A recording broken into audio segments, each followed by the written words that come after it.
안녕하세요. 저는 일산에 살고 있는 35살의 젊은 여자이자 한 남자의 아내가 된 지 불과 2달밖에 되지 않은 새댁입니다. 제가 지금의 남편을 만나기까지 정말 많은 우여곡절이 있었는데요. 제 인생은 오르막 없이 내리막만 있는 롤러코스터 같았답니다. 그동안 흘린 눈물을 합하면 개천을 하나 이룰 정도예요. 그럼 저의 사연을 들려드리겠습니다. 제가 나고 자란 곳은 강원도 고한의 한 판자촌이었어요. 80년대 후반에 태어나 초등학교 시절까지 그곳에서 자랐답니다. 아실 분은 아시겠지만 판자촌이라는 게 모두 불법 주거 형태이기 때문에 제대로 지어진 집이 없었어요. 대부분 방 한 칸에 좁은 주방이 전부였고 화장실은 마을에 있는 재래식 공용 화장실을 써야 했답니다. 지금처럼 집에서 샤워를 하는 건 꿈도 꾸지 못하는 환경이었죠. 그래도 사람 사는 곳이라 재미는 있었어요. 이웃 어른들은 모두 친절하셨고 동네 아이들은 단합이 잘 되어 형제처럼 잘 지냈답니다. 제가 10살이 넘어서부터는 동네 꼬마 아이들을 불러 모아 고무줄 놀이, 땅 따먹기, 구슬치기, 오징어 게임 등등 제가 아는 놀이를 하나씩 가르쳐주며 재밌게 놀았죠. 그때 꼬마들이 배시시 웃으며 제 말을 잘 따라주고 좋아하는 모습을 보면 그렇게 기쁘고 행복했답니다. 그래서인지 제 꿈은 어린아이들을 가르쳐주고 돌봐주는 유치원 선생님이었어요. 부모님이 가장 행복한 순간을 꿈에 대입해보라고 조언해 주신 적이 있었는데 그 행복한 순간이 바로 꼬마들과 함께할 때여서 유치원 선생님을 일찍부터 꿈꾸게 되었답니다. 한편 마을 어른들도 자녀들을 맡기고 어딘가를 가셔야 할 때는 꼭 저를 찾아오셔서 아이들을 돌봐달라고 부탁하셨어요. 저야 제일 좋아하는 일이니 항상 방긋 웃으며 걱정하지 마시라고 재밌게 놀아주겠다고 하며 안심을 시켜드렸습니다. 그렇게 해가 바뀌며 저희 판자촌 이웃들이 하나 둘씩 떠나기 시작했어요. 아이들이 커가니 지금보다 좋은 환경에서 지내려고 옆마을에 들여진 임대 아파트로 이사했답니다. 저는 어쩔 수 없이 헤어지게 되는 아이들을 한 명 한 명 꼭 끌어안고 저를 잊지 말아달라고 말하며 훌쩍거렸어요. 그리고 이사를 떠나는 아이들은 꼭 놀러 오겠다고 새끼손가락을 걸었고 제 품에 안겨 눈물과 콧물을 범벅이고 떠났습니다. 계속해서 이웃들이 떠나 판자촌의 거주 주민이 절반 정도 남았고 이전보다 단합하는 일이 드물어졌어요. 어른들도 자주 모여 함께 밥을 먹거나 술을 드시곤 했는데 떠나는 사람들이 늘어가며 모임도 거의 하지 않더라고요. 하지만 저는 아직 남아있는 아이들에게 최선을 다해 언니 누나 노릇을 해주었고 조용한 판자촌을 사람 사는 곳처럼 아이들 목소리가 멀리 퍼지도록 만들었네요. 그렇게 해가 또 한 번 바뀌어 제가 11살이 되었고 동네에는 10집도 남지 않은 상황이 되었답니다. 게다가 남아있는 이웃 동생들은 서너 명이 전부였고 동네가 썰렁할 만큼 고요해졌어요. 마지막까지 남은 아이들은 저보다 2~3살이 어렸는데 그중 10살 먹은 지훈이라는 남자애가 특히 저를 잘 따랐어요. 나중에 크면 저와 결혼하겠다는 우스갯소리까지 하며 제 뒤만 졸졸 따라다녔답니다. 저는 그런 지훈이가 너무 귀여워서 학교를 오갈 때도 꼭 손을 잡고 다녔고 바쁜 지훈이 부모님을 대신해 저녁 시간까지 데리고 놀았어요. 정말이지 친동생처럼 많이 아껴주고 보듬어준 것 같네요. 그러던 어느 날이었어요. 제가 학교 끝나고 청소당번에 걸려 지훈이 혼자 집으로 돌아가라고 했습니다. 지훈이는 끝까지 저를 기다리겠다고 했는데 오래 걸릴 것 같으니 먼저 집 앞에 가서 놀고 있으라고 설득했죠. 입이 뾰루퉁 나온 지훈이는 마지못해 혼자 돌아가게 되었고 저는 청소를 마치고 조금 늦은 시간에 판자촌으로 향했습니다. 그런데 저희 마을이 가까워지자 검은 연기가 하늘로 피어오르는 게 보였어요. 가끔 어른들이 쓰레기를 태우곤 하셔서 쓰레기 연기구나 생각했죠. 하지만 마을 안에 들어서자 몰려있는 어른들이 보였답니다. 저는 그 사이를 비집고 어디에 불이 났는지 확인하려고 했어요. 그리고 옆집에 살던 아저씨를 발견하고 어떻게 된 일인지 물었어요. 아저씨, 어떻게 된 거예요? 연지 왔구나. 인수네 집에 불이 났는데 급속도로 새 집에 불이 붙어버렸구나. 판자촌 주거 형태를 아시는 분은 이해하실 겁니다. 대충 지어진 집이기 때문에 불이 옮겨 붙는 건 당연한 결과였어요. 저는 불이 붙은 집 중에 지훈이네 집도 불타고 있는 걸 보게 되었어요. 아저씨, 안에 사람은 없죠? 모두 불을 피한 거죠? 글쎄다. 나도 조금 전에 와서 모르겠다. 하지만 소방서에 전화를 해뒀으니 조금 있으면 도착할 거야. 그 말을 듣고 저는 주위를 돌아보며 지훈이를 부르기 시작했어요. 지훈아, 지훈아, 어딨니? 그때 마을 아주머니가 대답했습니다. 지훈이가 안 보이지? 아이고, 아무래도 집 안에 있는 모양이다. 어쩌면 좋니? 불이 번질 대로 번져서 집 안으로 못 들어가겠는데 말이야. 뭐라고요? 그래서 아무도 들어가지 않고 구경만 하고 계신 거예요? 다들 너무하신 거 아니에요? 10살짜리 애가 혼자 있잖아요. 제가 소리치자 어른들은 하나같이 안절부절 못하며 지금 들어가면 빠져나오는 게 어려울 거라고 말을 모았고 소방관이 금방 올 테니 기다려보자고 변명을 하더라고요. 이에 저는 어른들에게 더 이상 묻고 따질 때가 아니라는 걸 깨닫고 옷소매와 코와 입을 막고 지훈이가 있는 불구덩이 안으로 달려갔습니다. 어른들은 가지 말라고 소리치기만 하고 아무도 저를 따라오지는 않았네요. 이윽고 지훈이네 집으로 들어가자 검은 연기가 가득해서 눈조차 뜰 수 없었답니다. 그래서 눈을 감은 채 지훈이를 목 놓아 불렀어요. 지훈아, 누나야, 누나가 들어왔어. 어디 있는지 소리를 내봐. 그러자 얼마나 무서웠는지 지훈이가 오열하며 누나 나 여기 있어 하고 저를 불렀어요. 저는 소리를 계속 질러달라고 말했고 지훈이의 목소리가 들리는 방향으로 조심조심 걸어갔습니다. 그렇게 잠시 후 지훈이의 목소리가 가까워진 저는 손을 이리저리 젓다가 저를 그토록 잘 따르던 지훈이의 머리카락을 만졌어요. 지훈아, 누나야 이리 와. 누나가 널 안고 나갈게. 누나, 너무 무서웠어. 나 이대로 죽는 줄 알았어. 죽긴 왜 죽어. 누나가 있는데. 어서 나가자. 저는 지훈이와 짧은 대화를 마치고 제 품에 꼭 끌어안고 불구덩이에서 한 발 한 발 걷기 시작했어요. 5평 남짓밖에 되지 않는 집이 그날은 왜 이리 크게 느껴지던지 밖으로 나가는데 한참을 걸었던 것 같습니다. 잠시 후 바깥 공기가 느껴져 거의 다 빠져나왔다는 걸 인지한 저는 지훈이를 아는 채 뛰어나왔답니다. 다행히 지훈이는 무사했고 다친 곳 하나 없었어요. 하지만 문제가 된 건 저였어요. 어른들이 제 얼굴을 보고 하나같이 놀란 표정을 짓더라고요. 연지야, 너 괜찮니? 네 얼굴이... 옆집 아저씨가 몸둘 바를 모르고 발만 동동 굴렀어요. 그래서 전 모르겠어요. 그냥 얼굴이 뜨겁고 따가워요. 라고 답하며 여전히 지훈이를 안고 있었습니다. 그때 소방차가 뒤늦게 도착했고 구급대원들까지 저희 판자촌 안으로 들어왔어요. 소방관들은 곧장 불을 끄기 시작했고 구급대원들이 저에게 다가와 얼굴에 무언가를 대주고 구급차에 태웠답니다. 그렇게 저와 지훈이는 각자 다른 구급차를 타고 병원으로 향했어요. 저는 제 얼굴이 어떻게 될지 짐작도 못한 채 병원까지 가게 되었답니다. 의사 선생님은 저를 보자마자 얼굴에 붕대를 감아주셨고 주사와 링거를 놔주셨습니다. 그리고 조금 더 빨리 왔어야 했다며 안타까움을 보이셨어요. 저는 그 말을 듣고 걱정이 되긴 했지만 주사 때문인지 잠이 쏟아져 눈을 감고 말았습니다. 그렇게 얼마나 잠을 잔지 모르고 깨어났을 때는 제 앞에 부모님이 서 계셨어요. 두 분의 눈가에 눈물이 그렁그렁 맺혀 있었고 저를 보는 눈이 굉장히 슬퍼 보였답니다. 저는 지훈이가 무사한지 먼저 물었고 그 아이는 벌써 퇴원해서 임시 거주지로 돌아갔다고 전했어요. 그래서 전 부모님께 내 얼굴 어떻게 된대요? 괜찮다고 그러죠? 라고 물었더니 아무런 대답을 하지 않으셨고 저는 얼굴에 화상 흉터를 가지고 살아가야 하는구나 하고 지레 짐작을 했답니다. 며칠 입원 치료를 받고 붕대를 풀고 나서야 거울에 비친 제 얼굴을 보게 되었어요. 그리고 소리를 지르고 말았답니다.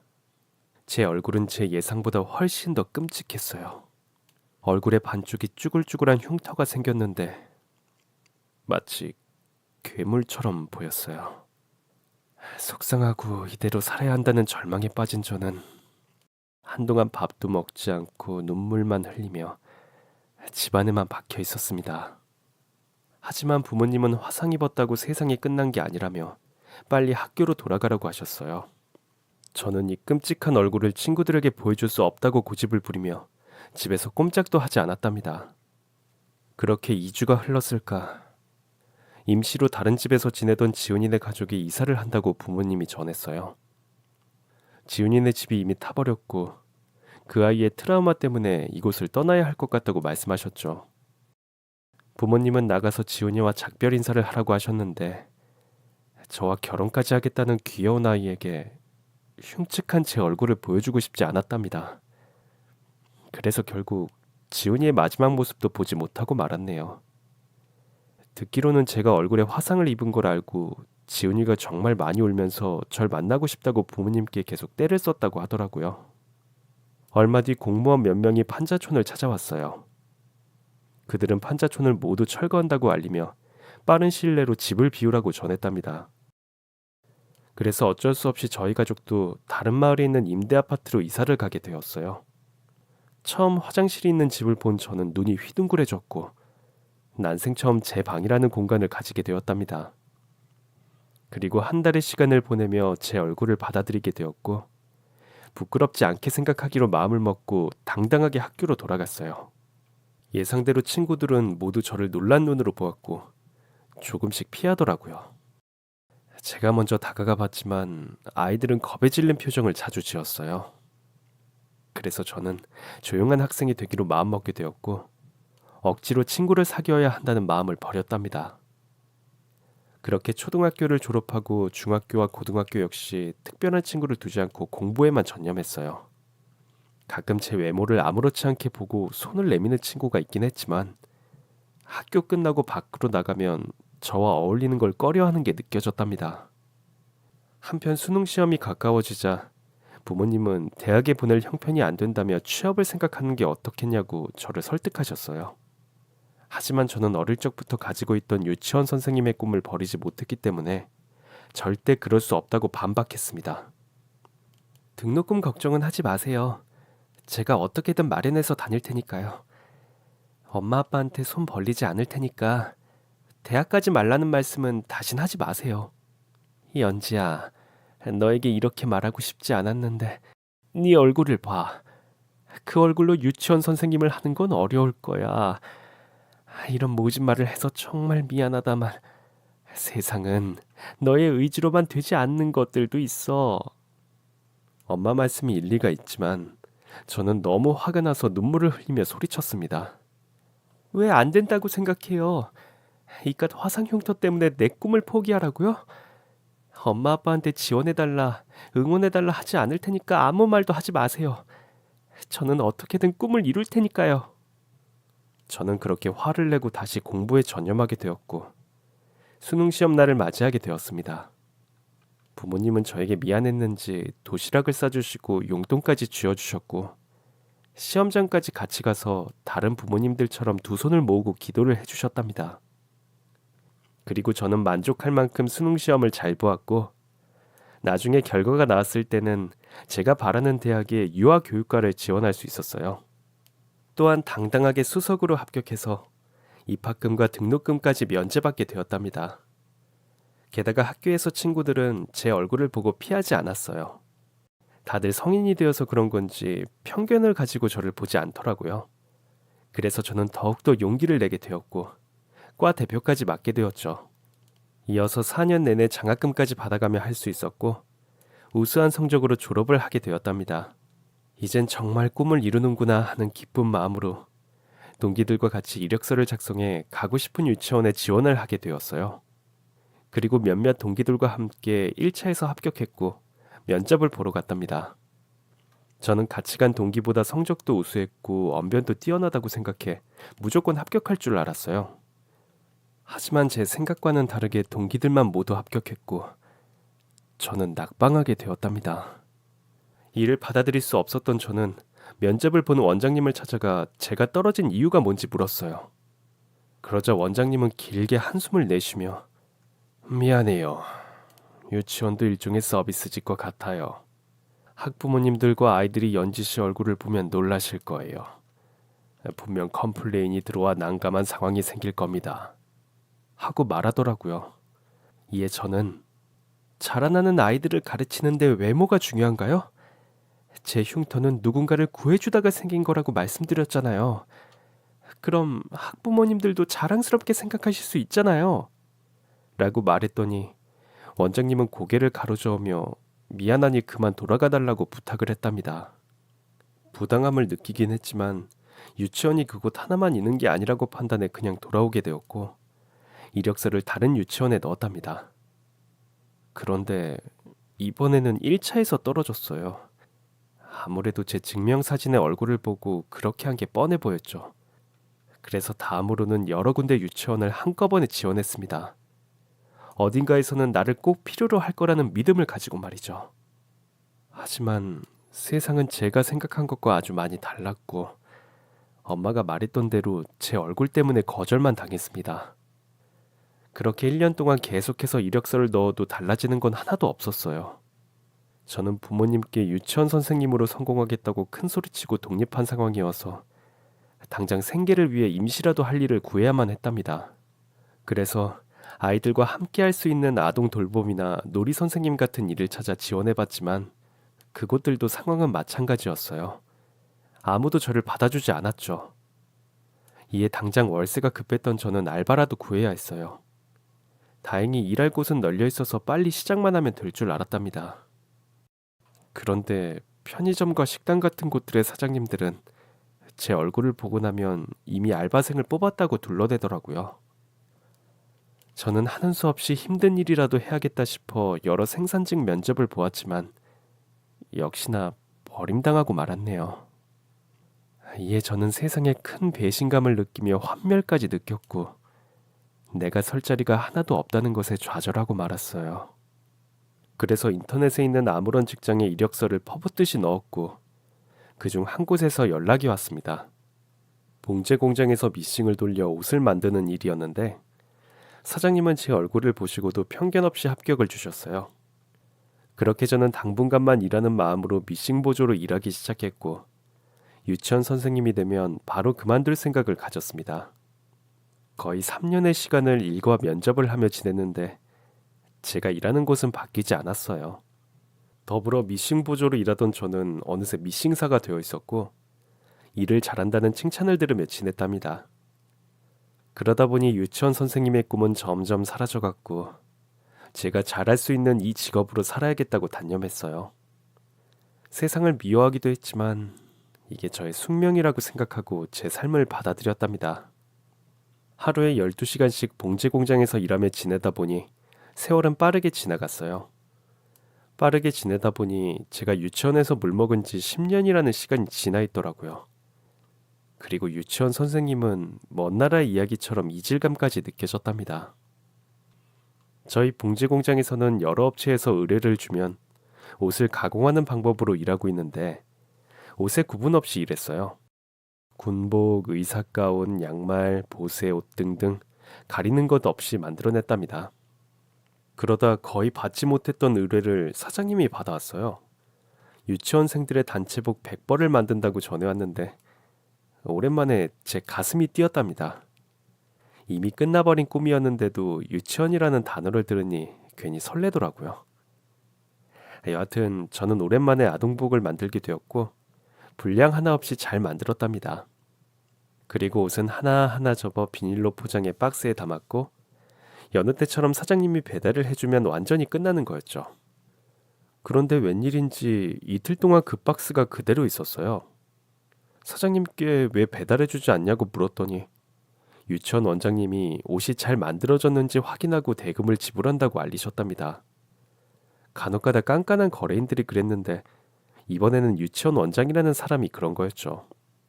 하지만 저는 걱정하지 않았어요. 저와 동료들이 만든 유치원 단체복은 완벽했으니까요. 치수 하나 실수 없이 만들어졌으니 별 문제 없을 거라 생각했죠. 몇 시간 뒤 그 유치원 원장님이 왔는지 사장님과의 대화 소리가 들렸어요. 바쁘게 미싱을 돌리는 와중에 귀를 기울여 보니 대충 들리는 소리로는 옷이 너무 마음에 든다, 예쁘게 잘 나왔다 같은 말들이었어요. 그래서 잘 됐다고 생각하고 넘겨버렸습니다. 그런데 사장님이 제 이름을 부르며 저를 향해 와보라고 손짓했어요. 제가 여기서 가장 오래된 경력자이기도 했고 최종 검토를 제가 해서 저를 부른 것 같았어요. 그래서 전 하던 일을 멈추고 자리에서 일어나 사장님과 유치원 원장님이 계신 쪽으로 다가갔습니다. 그러자 유치원 원장님이 저희 아이들 옷 잘 만들어 주셔서 감사합니다. 옷이 정말 잘 나왔어요. 실력 있는 분들이라더니 정말 대단들 하세요. 라고 감사 인사를 전했고 저는 잘 나왔다니 다행이네요. 저야 매일 하는 일이니까 대단할 것 같진 없어요. 라고 대답하고 자리로 돌아가려고 했어요. 그런데 유치원 원장님이 제 얼굴을 뚫어져라 보며 당황스럽게 했어요. 제 얼굴에 흉터를 처음 보는 사람들은 더러 그렇게 멍하니 보았죠. 그런데 유치원 원장님이 잠시 후 놀라운 표정으로 말문을 열었습니다. 저기 너무 낯이 익어서 그런데 혹시 땡땡동 살던 김현지 누나 아니세요? 저는 고개를 갸웃하며 대답했어요. 원장님 저 아세요? 역시 누나. 나야, 나 지훈이. 판자촌에서 같이 놀던 지훈이. 누나 뒤만 쫓아다니던 그 지훈이. 혹시나 했는데 그래도 예전 얼굴이 많이 남아있어서 바로 알아봤어.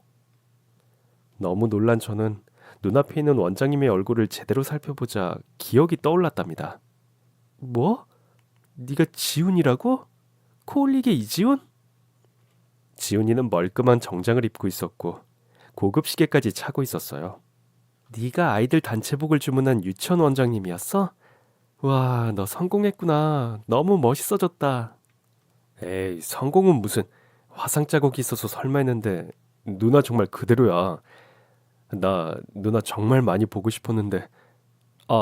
여기서 이럴 게 아니라 나랑 점심이라도 먹지 않을래? 저는 오랜만에 본 지훈이를 보긴 했지만 지금의 제 모습이 초라해 보여 피하고 싶었어요. 제가 다음에 먹자고 대답하려는데 사장님이 대뜸 끼어들었어요. 원장님과 연지 씨가 한 동네에서 자랐다고요? 세상에 이런 인연이 다 있네요. 연지 씨, 점심 먹고 와. 천천히 들어와도 되니까 밀린 얘기 많이 나누고 말이야. 그러자 지훈이가 사장님께 감사하다고 말했고 저는 애써 웃으며 자리에서 일어나 지훈이를 따라 나가게 되었어요. 한 식당에 들어선 저는 지훈이와 마주 앉게 되었고 주문을 하고 대화를 시작했습니다. 누나, 나 아직도 기억나. 누나랑 매일 학교 같이 다닌 거 말이야. 내가 그때 누나를 얼마나 좋아했는지 알아? 그래, 기억해줘서 고맙다. 그리고 누나가 나를 구해준 것도 매일 생각해. 누나가 아니었으면 난 지금 존재하지 않을 거야. 누나 얼굴에 흉터를 보니 너무 미안해진다. 그때 고마웠고 미안했어. 그 말에 저는 모든 건 내가 선택한 거니 미안할 거 없다고 말했고 잘 지내고 있으니 걱정하지 말라고 했답니다.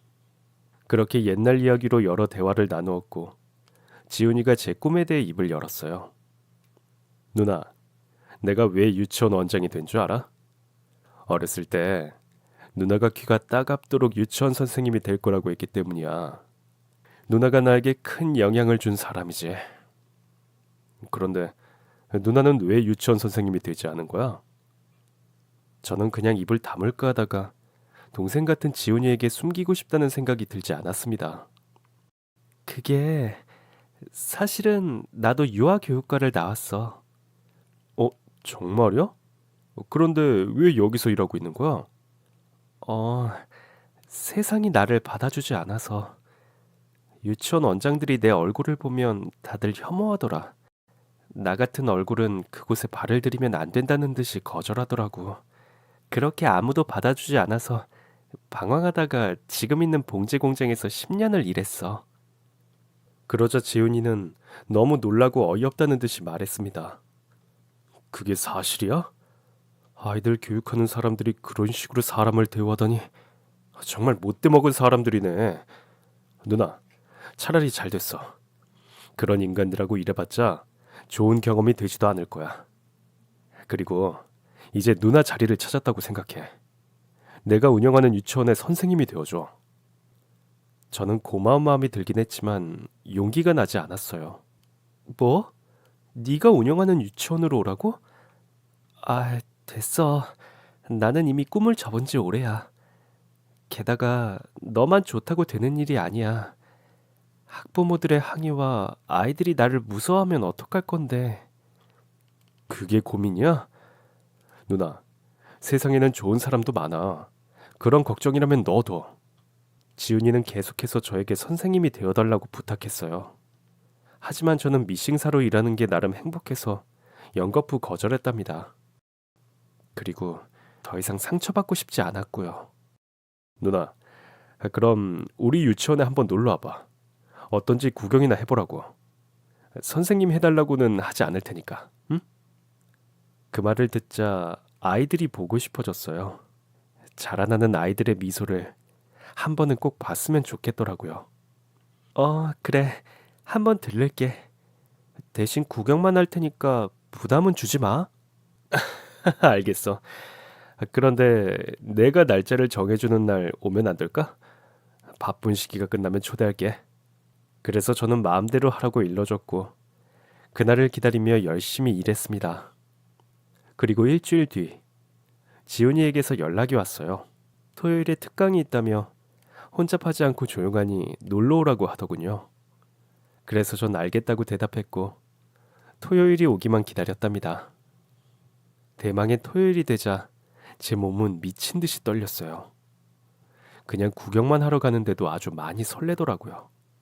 그래서 오랜만에 치마도 입고 곱게 화장도 하고 지훈이의 유치원을 찾아갔답니다. 그런데 지훈이의 말과 다르게 학부모들이 몰려 있었고 아이들도 100명이 넘게 앉아 있었어요. 저는 이대로 돌아갈지 남아있을지 고민하다가 다시 신발장으로 걸어갔어요. 아무래도 안 되겠다는 생각이 들었으니까요. 이윽고 제가 구두를 신으려고 하는데 유치원 안에 있는 큰 화면에서 영상이 틀어졌습니다. 저는 뭔가 싶어서 다시 몸을 돌렸고 어두워진 틈을 타 학부모들 사이에 숨어 영상을 보기 시작했어요. 웅장한 음악으로 시작된 영상은 우리 시대의 영웅들이라는 제목이었어요. 잠시 후 불을 끄는 소방관들의 장면이 등장했고 불구덩이 안으로 뛰어들어가는 그들의 장면이 이어졌습니다. 그리고 무사히 사람을 구하는 장면까지 더해지며 모든 학부모와 아이들이 집중하며 보고 있었어요.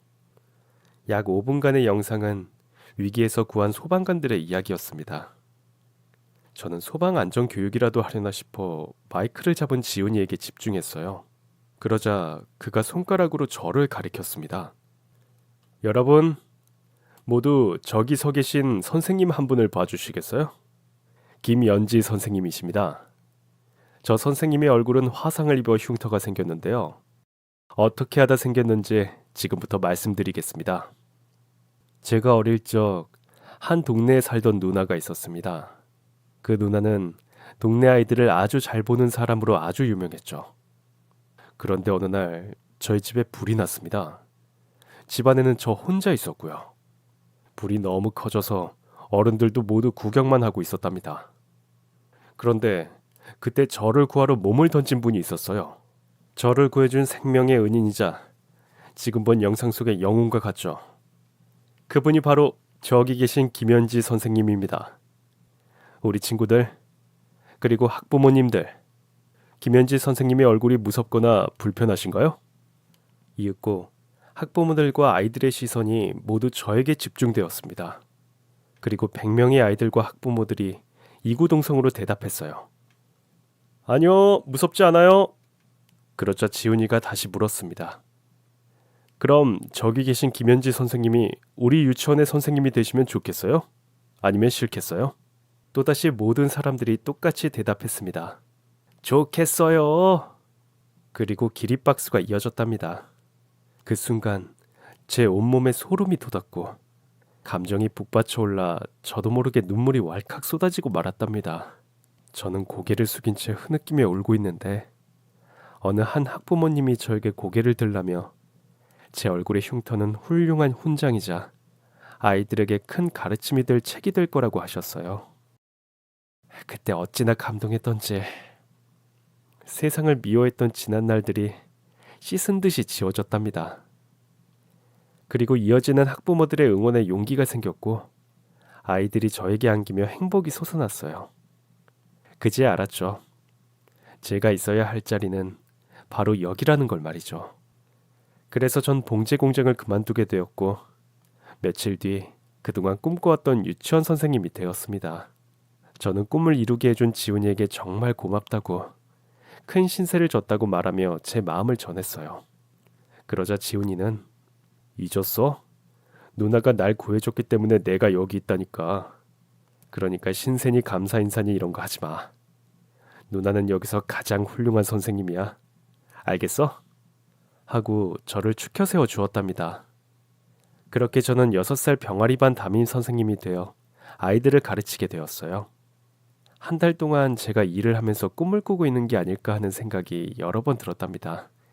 다행히 꿈이 아닌 생시여서 어찌나 좋던지 심장이 매일같이 뛰는데 살만 나더라고요. 이에 저는 원장님인 지훈이에게 식사를 대접하겠다며 고급스러운 곳으로 초대했어요. 지훈아 고마워. 내 꿈을 이루게 해줘서 진심으로 고마워. 누나 또 그 소리야? 그런데 정말 그렇게 고마우면 내 꿈을 이루게 도와줄래? 저는 지훈이가 또 다른 꿈이 있는 것 같아 얼마든지 도울게. 내가 할 수 있는 일이라면 뭐든지 할 거야. 라고 말해줬어요. 그러자 지훈이의 입가에 미소가 활짝 피더군요. 누나, 내 어릴 적 꿈이 뭐라고 한지 기억 안 나? 누나랑 결혼하겠다고 했잖아. 난 그 꿈을 이루고 싶어. 그러니까 날 남자로 받아줄래? 저는 너무 놀라서 자리에서 일어나고 말았어요. 아무리 제가 구해줬던 사람이어도 저에게 너무 과분한 사람이었으니까요. 지훈이가 저를 따라 나왔지만 저는 뒤도 돌아보지 않았습니다. 그를 위한 최선의 선택이라고 생각했죠. 그렇게 1년이 지난 지금 제 옆에서 코 골고 자는 남자가 있는데요. 그 사람은 바로 지훈이랍니다. 제가 거절을 해도 어릴 때처럼 계속 떼를 쓰는 바람에 연인이 되어버렸고 1년 만에 결혼까지 하게 되었죠. 제가 양심 없는 사람인 건 알지만 지금 지훈이를 세상 누구보다 사랑하고 있어 평생의 동반자가 되었답니다. 그래서 저희는 24시간을 함께하고 있어요. 집에서도 일터에서도 말이죠. 제가 이 얼굴로 성공하고 사랑까지 할 거라고는 상상도 못했는데 모두 이뤄진 것 같아 너무 기쁘답니다. 저와 남편은 앞으로도 아이들을 사랑하며 가르칠 것이고 또 아이들에게 배우는 스승이 될 거예요. 또 하나 좋은 소식이 하나 있는데요. 얼마 전 제가 임신을 하게 되었답니다. 남편인 지훈이는 세상을 다 가진 것처럼 행복해하고 있고요. 지금 제 사연을 들으시는 분들 중 저같이 흉터를 가지고 계신 분이 있다면 꿈과 기적이 찾아오리라는 걸 꼭 알려드리고 싶네요. 지금까지 제 아픈 과거와 행복한 지금의 이야기를 경청해 주신 분들께 진심으로 감사드립니다. 안녕히 계세요.